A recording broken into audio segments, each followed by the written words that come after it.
All right, here we go. It's been a while since I've done an update on this program. This is my icon, Sprite, and now map editor. In case you're wondering where the map editor is, it's under the utilities menu.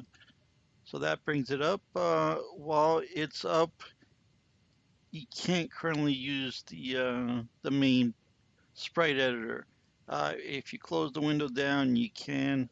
It's a little shortcoming. I'll eventually have that working independently so you could update your sprite image and also see it updated in the map editor as well. But that's something to be done in the future. For now, let me just go through the recent updates.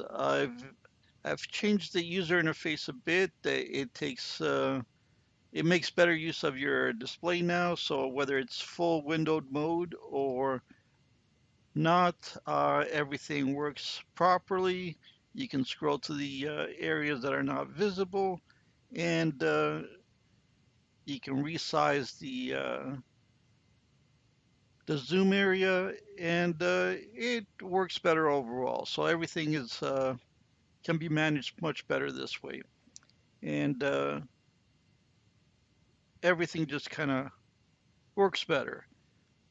So let me get to the map editor now, and here it is. I'll put that in full windowed mode, and it works just like the sprite editor. Now you can resize portions of the window to make it easier to view. There's a zoom adjuster here. Currently, you can't use the scroll wheel to zoom in and zoom out, but I'll have that working in a future version.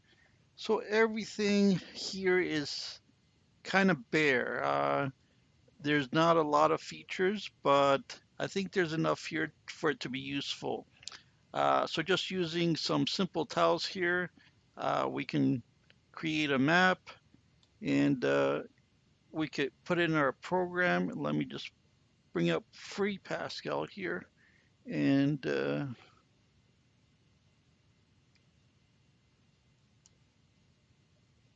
let me find the Freepascal window.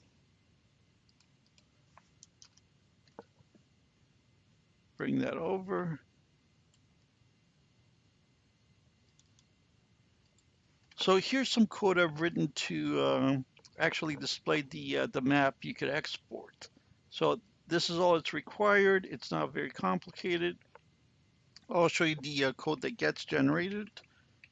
But for now, let's just run this, and we can see that it it draws the map that we created in the map editor.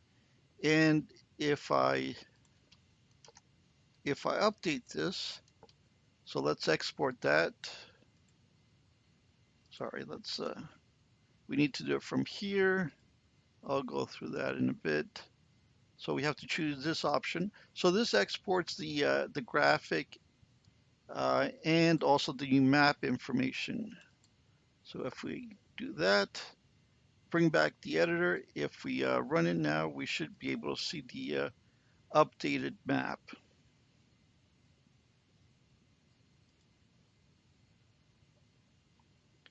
And here we go.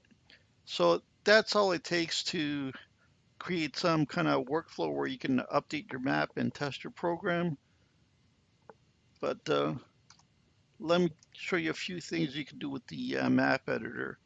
Let's make the tile a bit better. Let's add some detail just to show you how a small amount of changes will improve your tiles. So let's just create some texture here. And now it doesn't look all that great as a single tile, but once we get into the map editor, you can see that these slight changes that I'm making actually improve our tile. So let me go into the map editor now, and you can see that's way better now. That makes the tile look so much better. So Let's export it again.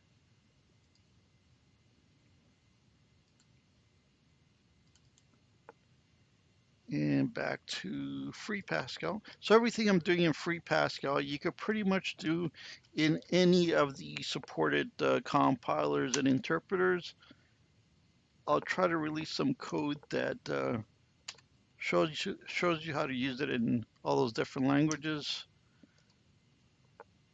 And here's our map now again with the added texture. There we go. So let's look at some code now. So this is the code that we're including in the main program here. And so this first part is the two tiles, image 1 and image 2. And if we scroll down here, this is our map information. So we can see that our map is 16 by 16 with the tile width of 32 by 32 pixels. And the first parts here in the array give us the exact same information, the width of our map and the width of our tiles. And with this bit of information, we can rebuild the entire map in our program. All the following data is the tile index. So 0 here refers to the first tile, which is image 1, and -1 refers to no tile. There's no tile in that location, and 1 indicates tile 1. So we start off at 0 with the tile indexes. So tile 0 is actually image 1, and tile 1 is actually image 2. A little confusing, but for now we can't really change it. It's just a naming scheme I have to deal with. Anyway, so that's how that looks, but let's look at some generated code in BASIC line numbers. So this is exactly the same information, but we got line numbers here and data statements.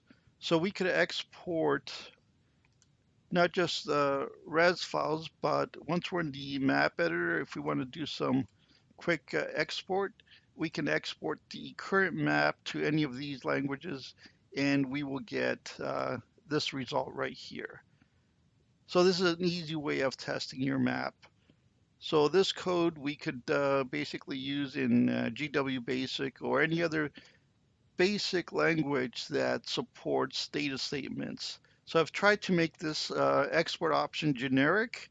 So there's nothing here that restricts it to being used in any specific compiler. If you can import it into your interpreter or compiler, you can draw your maps basically. So this should pretty much work on anything. I don't think I've created anything here that prevents it from being used elsewhere. You might have to replace the comment to a rem statement, but I think everything else should be pretty much standard. So let me just give an example of exporting this way. Let's export this to, let's try C.